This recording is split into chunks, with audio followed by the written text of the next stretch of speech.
Shalom, haleluya, puji Tuhan. Saudara, saya Sony Hadiwijaya, hamba Tuhan yang senantiasa menyampaikan kabar sukacita dari Tuhan Yesus.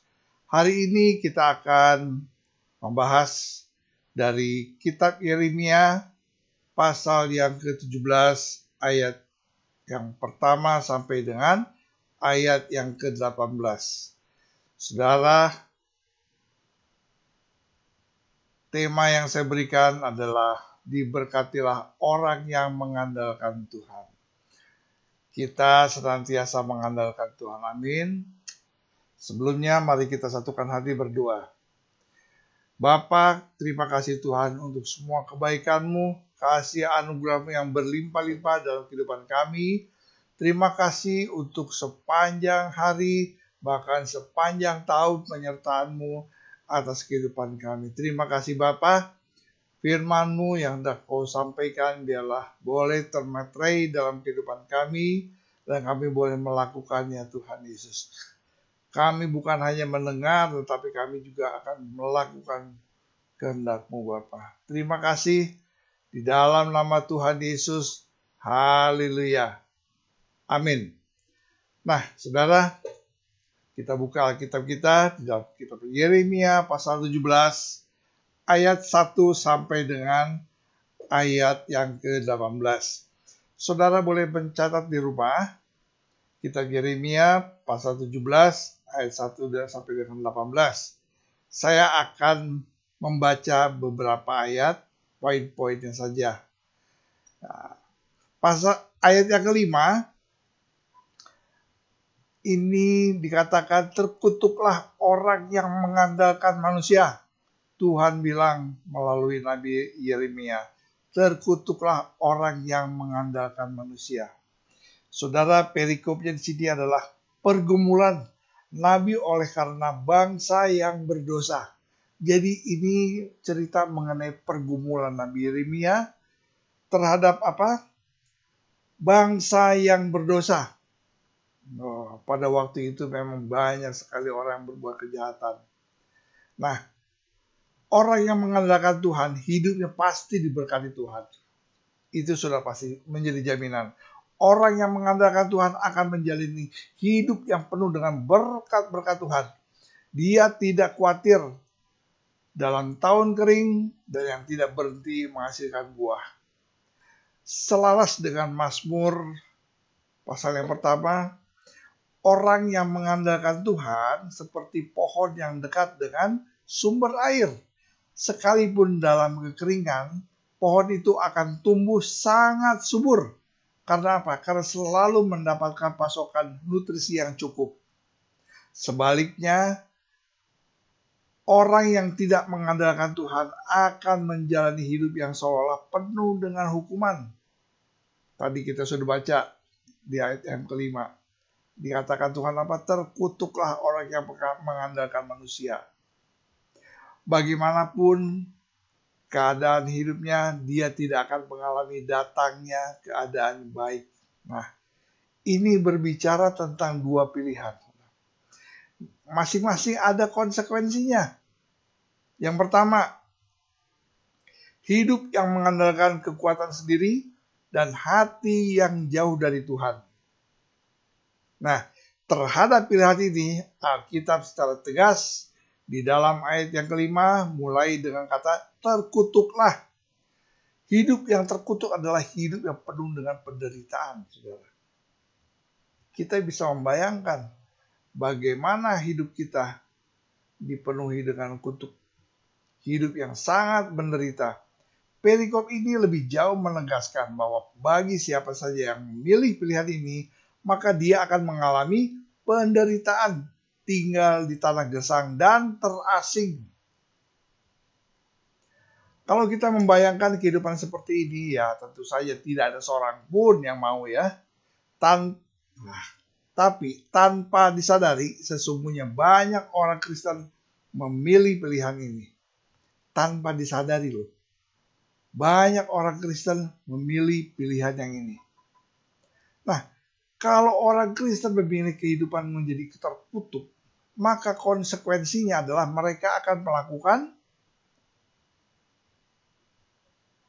hal-hal yang seperti ini. Mereka mengandalkan manusia, mengandalkan kekuatan sendiri, mengandalkan jabatan, mengandalkan kekuasaan, mengandalkan materi, kekayaan, dan lain sebagainya. Artinya, mereka lebih percaya, lebih yakin, lebih merasa aman, ya kan? Lebih mempercayakan dirinya sepenuhnya hanya karena kekuatan manusia.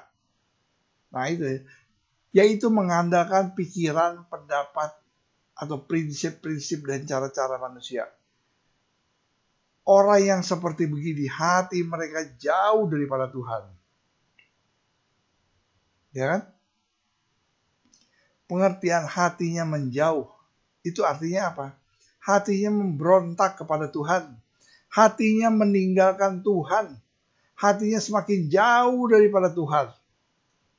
Sehingga semakin lama semakin tidak lagi peka dengan firman Tuhan. Karena apa? Ya itu tadi, karena mereka mengandalkan kemampuan sendiri. Mengandalkan kekuatannya sendiri. Tidak lagi mengandalkan Tuhan, bahkan menjauh daripada Tuhan. Hati mereka sudah licik. Artinya apa? Adalah dalam diri manusia, Tuhan melihat banyak kemunafikan. Suka bohong, tidak jujur, suka menipu, curang, ada kepalsuan dan lain-lain. Banyak sekali. Ingin menonjolkan diri sendiri, suka membanggakan diri sendiri. Seperti orang yang berjalan di mana? Orang yang berjalan di luar jalur kebenaran. Itulah gambarannya seperti begitu. Hatinya sudah membatu. Hatinya itu sudah membatu, saudara. Artinya adalah dalam diri manusia, Tuhan melihat hatinya keras, jahat, keji, sulit sekali untuk disembuhkan. Sehingga pribadinya menjadi lemah, menjadi rapuh, gampang sedih, murung, kecewa. Nah biasanya orang yang seperti inilah orang yang tidak pernah bersyukur. Itu gampang sekali putus asa. Iya kan? Kalau kita tidak mengandalkan Tuhan, kita seringkali kecewa, seringkali putus asa, seringkali kita menjadi lemah, gak berdaya, sedih, seolah-olah semuanya itu hidupnya menderita lah. Nggak ada damai sejahtera. Jadi hanya karena mengandalkan kemampuan, hanya mengandalkan kepintaran, kemewahan, kekayaan, kekuatan, kekuasaan, yang begitulah. Itu firman Tuhan yang katakan. Nah kalau yang hidup mengandalkan Tuhan ya, kalau kita hidup mengandalkan Tuhan, pengertian mengandalkan Tuhan artinya adalah kita lebih percaya diri, lebih yakin. Jadi kita lebih merasa aman, lebih mempercayakan dirinya sepenuhnya kepada Tuhan Yesus. Ini menyatakan juga dengan tegas bahwa di dalam ayat yang ke-7, diberkatilah orang yang mengandalkan Tuhan, yang menaruh harapannya kepada Tuhan. Ini pilihan yang bertolak belakang dengan pilihan yang pertama. Amin. Konsekuensinya juga bertolak belakang. Pilihan yang pertama mendatangkan kutuk, tapi pilihan yang kedua ini mendatangkan berkat. Nah, tinggal kita mau pilih yang mana? Kita mau mendatangkan kutuk atau mau mendatangkan berkat? Semua pilihan ada pada diri kita sendiri. Ya, tapi saya berharap kita semua akan memilih yang mendatangkan berkat. Amin. Berkat dari Tuhan itu luar biasa. Nah, perikop ini juga menjelaskan berkat seperti apa yang diberikan oleh Tuhan. Bagi siapapun yang hidup mengandalkan Tuhan, maka ia akan seperti pohon yang ditanam di tepi batang air. Artinya apa? Artinya hidupnya tidak akan berkekurangan karena dia akan selalu dekat dengan batang air. dekat dengan sumber kehidupan. Air itu melambangkan sumber kehidupan. Sumber kehidupan itu siapa? Ya Tuhan Yesus. Di dalam pilihan hidup mengandalkan Tuhan, maka seorang tidak akan mengalami kekeringan, tidak akan berhenti menghasilkan buah. Itu. Kalau pohon itu ada di dalam tepi sungai, ya, walaupun kering, musim kering, itu akarnya itu merambat sampai ke tepi aliran sungai. Jadi walaupun mengalami kekeringan, ya kan, tapi kalau pohonnya dekat sungai, dekat air kehidupan, saudara, bukan saja dia hidup, tetapi juga daun-daunnya pasti hijau, bahkan menghasilkan buah. Itu kalau kita benar-benar mengandalkan Tuhan. Ya kan? Jadi, kita mengandalkan Tuhan, konsekuensinya kita akan terima hidup seperti pohon yang ditanam di tepi aliran air. Ya kan? Air kehidupan.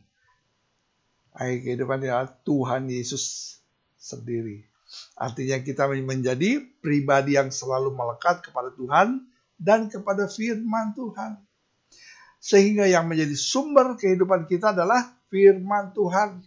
Yang menjadi pegangan kita adalah firman Tuhan. Kita hanya percaya kepada apa yang dikatakan oleh firman Tuhan. Sebab air menggambarkan firman Tuhan. Dan Yesus adalah air kehidupan. Cukup jelas ya? Kalau kita mengandalkan Tuhan, kita akan diberkati selalu. Nah, kehidupan kita ini seperti merambat akar-akarnya ke tepi batang air. Tuh, seperti begitu. Artinya kehidupan kita tuh berakarnya sangat kuat. Karena apa? Dapat pasokan nutrisi dari air kehidupan. Dan memiliki pondasi dan dasar yang sangat kuat. Hanya kepada firman Tuhan. Sehingga segala aspek kehidupan kita hanya didasari dan ditopang oleh siapa? Firman Tuhan. Makanya ada Tuhan berkata, renungkan firman Tuhan siang dan malam. Kita bergaul, berhubung erat dengan Tuhan, saudara. Jangan menjauh dari Tuhan. Jangan menjauh dari firman-Nya. Kehidupan kita tidak akan mengalami panas terik. Kehidupan kita tidak akan mengalami kesulitan. Kalaupun ada kesulitan, Tuhan akan membuka jalan. Tuhan pasti akan menolong kita. Karena kita masih hidup di dunia. Kesulitan persoalan itu pasti ada. Tapi kalau kita mengandalkan Tuhan, Tuhan tahu batas kemampuan kita sampai di mana. Tuhan akan turut campur tangan mengatasi masalah yang kita hadapi. Ya kan? Gitu. Kita tetap teguh. Kita tidak mengeluh. Nggak mudah menyerah.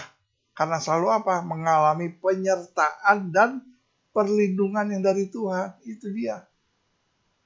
Jadi kehidupan kita ini seperti daun. Nah, daun yang tetap hijau. Orang melihat kehidupan kita adalah kehidupan yang indah. Kehidupan yang menyenangkan. Yang penuh sukacita. Nggak gampang murung. Jadi gambarannya seperti orang yang sedang melihat pohon yang rimbun. Saudara pernah lihat kan pohon yang rimbun, pohon yang hijau, indah, sehingga kehidupan kita menjadi berkat dan memuliakan Tuhan. Kehidupan kita nggak usah khawatir dalam tahun kering. Artinya, kalau kita selalu percaya akan janji Tuhan dan jaminan Tuhan, sehingga kita menjadi pribadi yang senantiasa bersyukur dan bersuka cita. Saudara, jangan lupa bersyukur. Di dalam segala apapun kondisi kita tetap bersyukur. Bersyukur. Tuhan sangat mengerti. Tuhan sangat tahu keadaan kita. Kita mengucap syukur dan bersuka cita. Sebab Dia selalu menyertai hidup kita. Amin.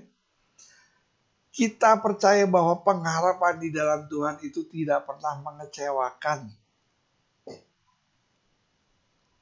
Kalau kita berharap kepada manusia, selalu mengecewakan. Malah Tuhan bilang apa? Terkutuklah kau yang mengandalkan manusia. Ya kan? Andalkan Tuhan. Kehidupan kita kalau mengandalkan Tuhan, kehidupan kita tidak berhenti menghasilkan buah. Artinya apa?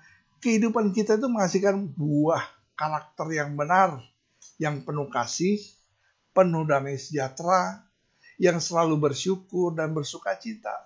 Sehingga kita menjadi pribadi yang apa? Produktif, kreatif. Dan kita mengalami buah-buah keberhasilan dalam segala aspek kehidupan kita. Ya kan? Lalu ada orang bertanya lagi,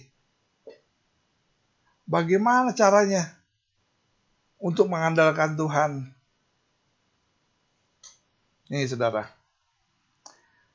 Yang pertama, jangan pernah menggantikan sumber daya rohani.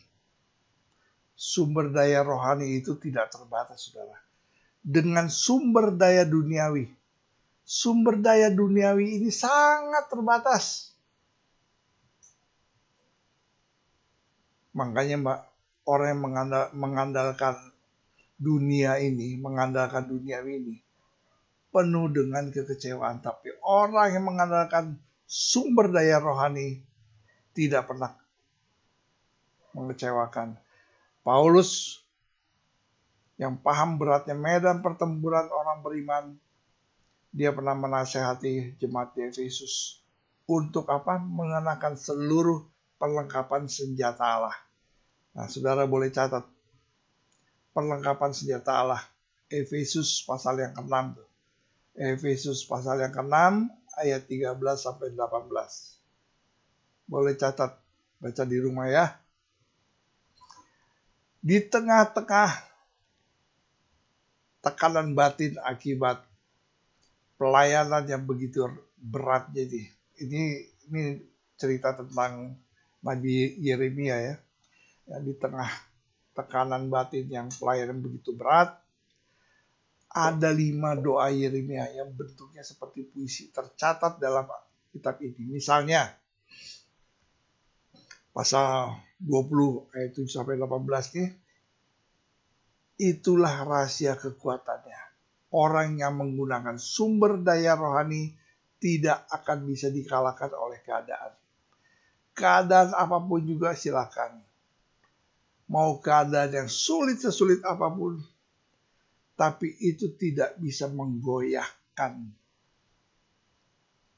Iman tidak bisa menggoyahkan percaya dia kepada Tuhan Yesus.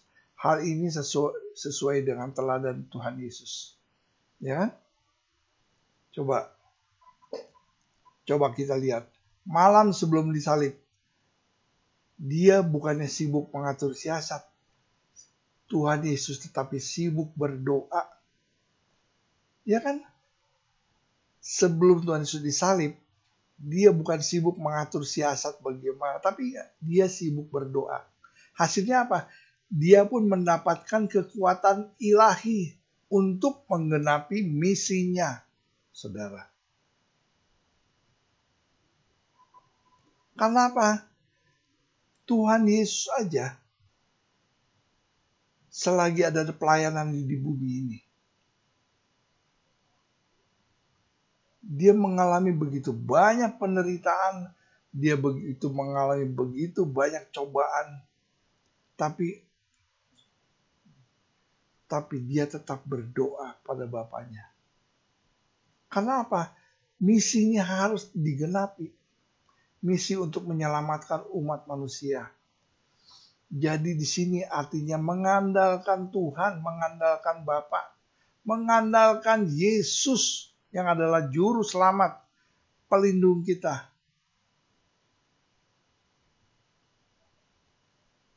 Ya kan?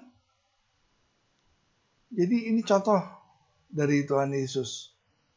Bagaimanapun situasi yang dihadapinya pada waktu itu benar-benar sangat mengerikan. tapi dia tidak berpikir untuk mengatur siasat bagaimana caranya untuk lolos dari situasi yang sangat mengerikan, tapi malah dia berdoa. Malah dia berdoa, saudara. Hasilnya dia mendapat kekuatan ilahi untuk menggenapi misinya. Misinya apa? Menyelamatkan umat manusia.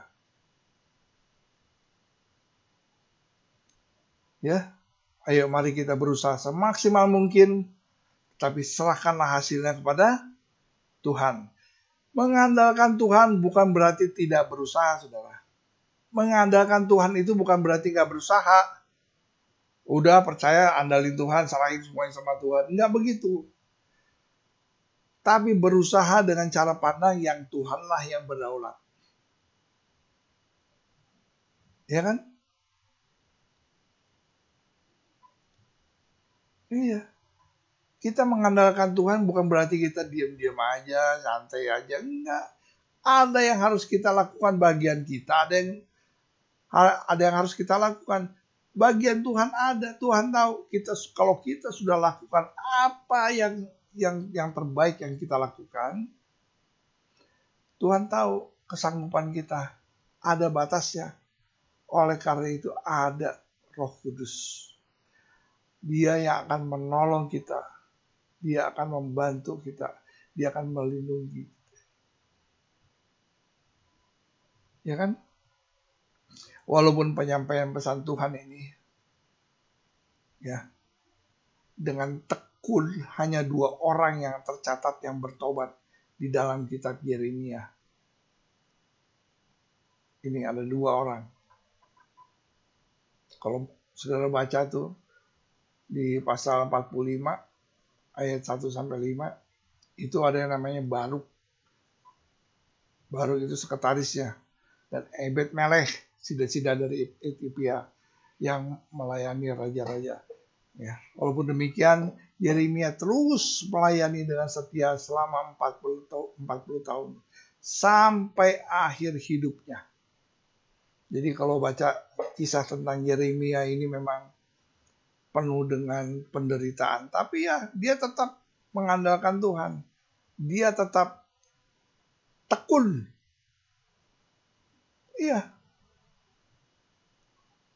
Dia melayani, menyampaikan kabar sukacita, menyampaikan pesan-pesan Tuhan dengan tekun. Kepada bangsa yang tadi dibilangin tuh, bangsa yang apa? Bangsa yang berdosa. Tapi hanya 2 orang yang tercatat yang bertobat di dalam kitab Yeremia. Itu Baruk dan Ebed Melech, itu sida-sida dari Ethiopia.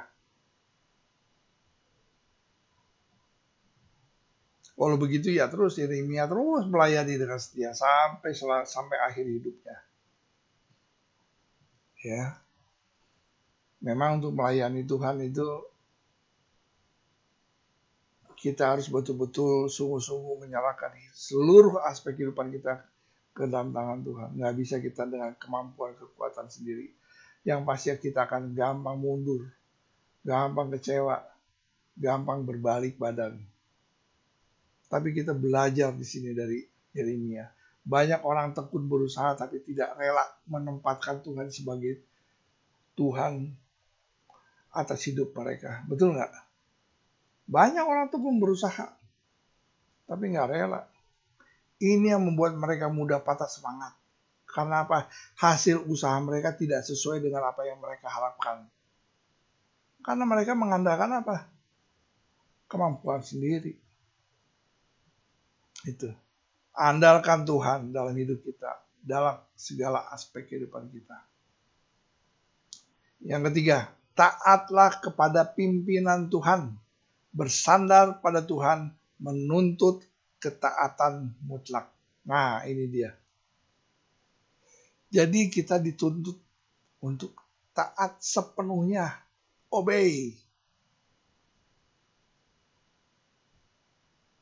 Kita mesti taat.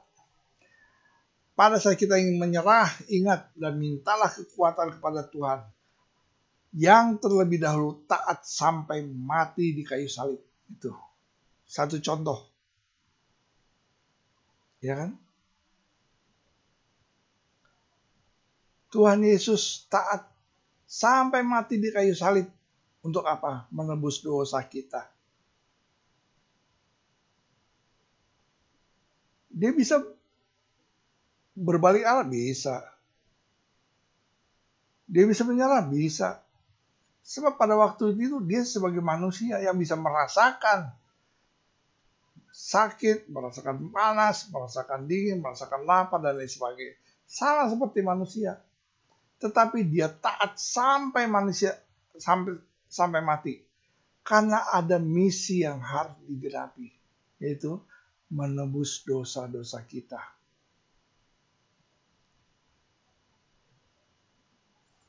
Taat juga berarti siap-siap. Kita harus siap untuk mengganti rencana kita jika Tuhan menghendakinya. Nah, kita boleh berencana, tapi kalau Tuhan tiba-tiba menghendaki untuk, nggak boleh begini. Jadi semuanya kita serahkan pada Tuhan. Kita boleh aja merencanakan sesuatu yang baik misalnya, tapi belum tentu rencana kita adalah rencana Tuhan. Ya, rencana Tuhan itu pasti yang terbaik.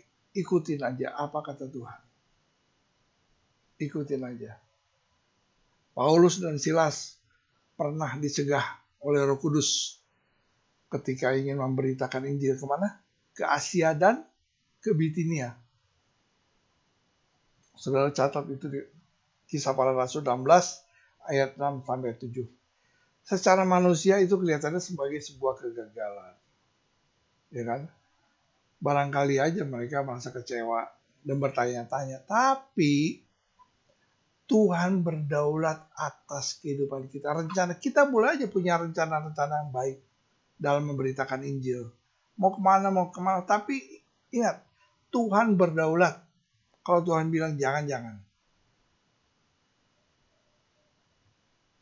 Jadi kita mesti peka terhadap suara Tuhan. Bagaimana untuk peka? Ya, kita harus berhubungan intim dengan Tuhan. Bergaul erat dengan Tuhan. Hindarilah percaya dan mengandalkan manusia karena manusia dapat mengecewakan. Manusia seringkali ingkar pada kata-kata dan janji-janjinya sendiri. Itu. Begitu banyak sekarang ini orang yang mudah mengucapkan janji-janji manis. Semudah mengucapkan janji, semudah itu pula janji itu terlupakan. Ya barangkali kita juga salah satunya yang sering ingkar janji, ya kan? Selain manusia dapat mengecewakan, manusia juga mempunyai kemampuan yang sangat terbatas, saudara. Ada pula kenyataan ya, orang yang berjanji kepada kita ingin sekali menepati janjinya, tapi keadaannya tidak memungkinkan untuk menepati janji itu. Karena keterbatasannya itu. Makanya jangan kita mengandalkan manusia. Kita harus mengandalkan Tuhan di dalam semua perjalanan hidup kita. Kalau kita mengandalkan Tuhan, maka dia selalu menepati janjinya. Dia tidak pernah mengingkari janjinya. Tuhan adalah pribadi yang maha kuasa. Tidak ada yang dapat membatasi kuasanya untuk menolong kita. Tuhan dapat memberikan pertolongan meski seberat apapun masalah kita. Kapanpun dan dimanapun kita butuh pertolongannya, Tuhan adalah pribadi yang dapat diandalkan. Karena itu marilah kita menjadi pribadi yang mengandalkan Tuhan di sepanjang hidup kita. Amin. Tuhan memberkati. Mari kita tutup dalam doa. Kami bersyukur, terima kasih ya Tuhan untuk pesan-pesan-Mu hari ini. Biarlah kami senantiasa mengandalkan Tuhan dalam kehidupan kami. Kami tidak mau mengandalkan manusia karena kami tahu Tuhan, Engkau sudah berbicara, terkutuklah orang yang mengandalkan manusia, tapi diberkatilah orang yang mengandalkan Tuhan. Beri kami kemampuan Tuhan, untuk kami selalu mengingat akan pesan-pesan-Mu ini ya Tuhan, mengandalkan Engkau, berhubungan intim dengan Engkau, senantiasa berdoa kepada-Mu ya Tuhan, karena Engkau lah sumber kehidupan itu. Engkaulah sumber segala sesuatunya Tuhan. Terima kasih kau meteraikan firman-Mu pada setiap kami yang mendengarkan. Biarlah firman-Mu menjadi berkat Tuhan Yesus.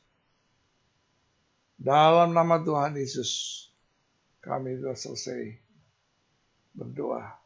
Haleluya. Amin.